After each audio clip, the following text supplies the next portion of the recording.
Rudal Rusia gempur Kyiv lagi, 7 orang tewas termasuk 2 anak. Diberitakan dari CNN Indonesia, rentetan ledakan terdengar secara berurutan di ibu kota Kyiv, Ukraina, pada Jumat tanggal 4 Maret tahun 2022 petang hingga memicu sirene darurat berbunyi di penjuru kota. Salah satu roket Rusia, menerjang permukiman pedesaan di pinggiran Kyiv hingga menewaskan 7 orang termasuk 2 anak-anak, menurut kepolisian Ukraina. Dikutip Reuters, polisi memaparkan gempuran udara Rusia, itu menghantam desa Marhalivka, sekitar 10 km dari pinggiran barat daya Kyiv. Sementara itu, CNN melaporkan sejumlah video beredar di media sosial yang memperlihatkan ledakan dahsyat di barat pinggiran Kyiv. Salah satu video, menunjukkan distrik Chaika di barat Kyiv, porak-poranda akibat terjangan yang kemungkinan merupakan rudal Rusia.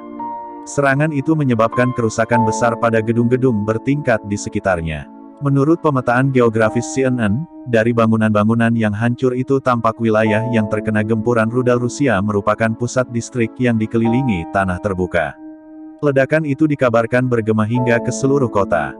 Meski begitu, belum ada laporan terkait potensi korban jiwa dan luka dalam serangan terbaru Rusia tersebut. Ukraina terus berada dalam tekanan di hari ke-8 invasi Rusia berlangsung. Meski menggempur berbagai kota strategis, tentara Rusia disebut berfokus untuk menduduki ibu kota Kyiv.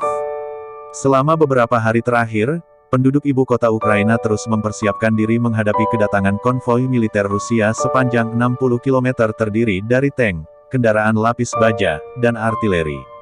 Kementerian Pertahanan Inggris mengatakan konvoi itu tampaknya terhenti sekitar 30 km, 19 mil di luar Kyiv dan hanya membuat sedikit kemajuan selama 3 hari terakhir.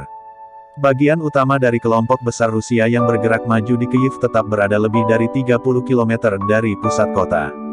Mereka telah tertunda oleh perlawanan Ukraina yang gigih, kerusakan mekanis, dan kemacetan.